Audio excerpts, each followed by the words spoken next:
Hi అండి. నమస్తే. Welcome to LSR food specials.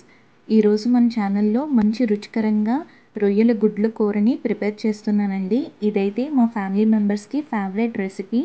ఇక ఆలస్యం చేయకుండా ఈ నోరూరించే రొయ్యల గుడ్ల కూర తయారు చేసే విధానాన్ని చూసేద్దాం. 3 టమాటాలని పేస్ట్ చేసి పక్కన పెట్టుకోవాలండి.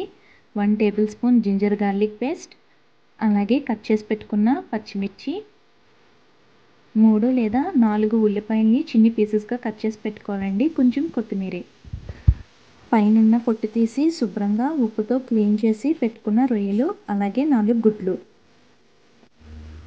ఇంకా అసలైన ప్రిపరేషన్లోకి వెళ్ళిపోదామండి. స్టవ్ మీద ప్యాన్ పెట్టుకొని 3 టేబుల్ స్పూన్స్ దాకా ఆయిల్ని వేసుకోవాలి.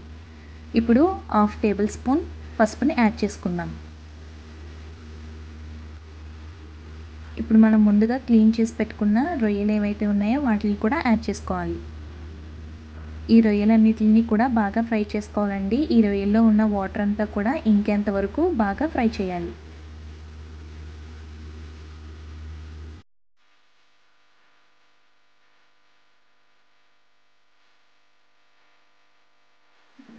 రొయ్యల్లో ఉన్న వాటర్ అంతా చక్కగా ఇంకిపోయినాయి కదండి.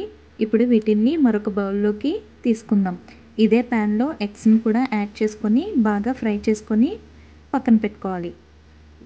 ఇప్పుడు మరొక ప్యాన్ పెట్టుకొని 3 నుంచి 4 టేబుల్ స్పూన్స్ దాకా ఆయిల్ని యాడ్ చేసుకుందాం. ఆయిల్ హీట్ అయిన తర్వాత మనం ముందుగా కట్ చేసి పెట్టుకున్న ఆనియన్స్ని యాడ్ చేసుకోవాలి. ఇప్పుడు ఈ ఆనియన్స్ని బాగా ఫ్రై చేసుకోవాలండి.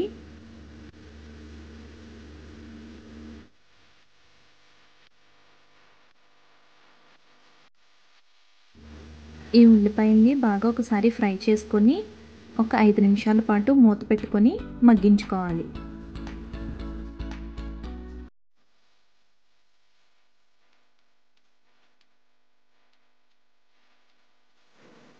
ఉల్లిపాయలన్నీ కూడా ఇలా గోల్డెన్ బ్రౌన్ కలర్ వచ్చిన తర్వాత 1 టేబుల్ స్పూన్ జింజర్ గార్లిక్ పేస్ట్ని యాడ్ చేసుకొని పచ్చివాసన పోయేంత వరకు బాగా ఫ్రై చేసుకోవాలి.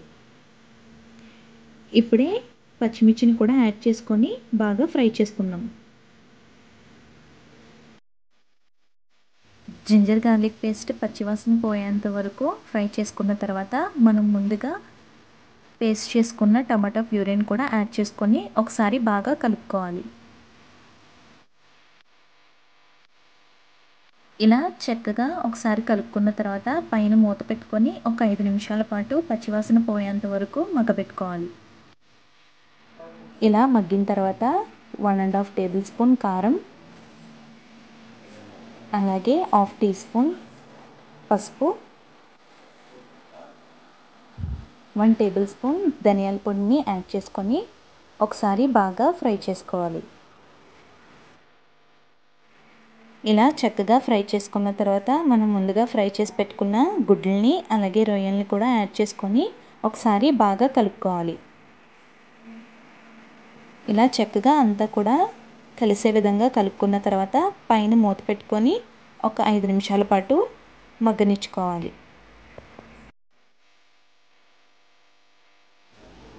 ఇప్పుడు ఇలా కర్రీలో ఉన్న ఆయిల్ అంతా కూడా బయటకు వచ్చిన తర్వాత ఒక గ్లాస్ వరకు వాటర్ని యాడ్ చేసుకుందాం. అలాగే 1 టేబుల్ స్పూన్ సాల్ట్ని కూడా వేసుకోవాలి. ఇప్పుడు వీటిలన్నిటిని కూడా బాగా కలిసేంత వరకు కలుపుకొని కొంచెం కొత్తిమీర కూడా యాడ్ చేసుకుందాం.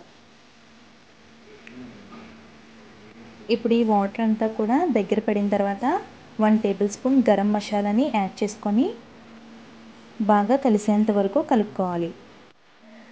అంతే అండి, ఎంతో రుచికరమైన నోట్లో నీళ్ళు ఊరించే గుడ్ల రొయ్యల కర్రీని ఎలా ప్రిపేర్ చేసుకోవాలో చూశారు కదా.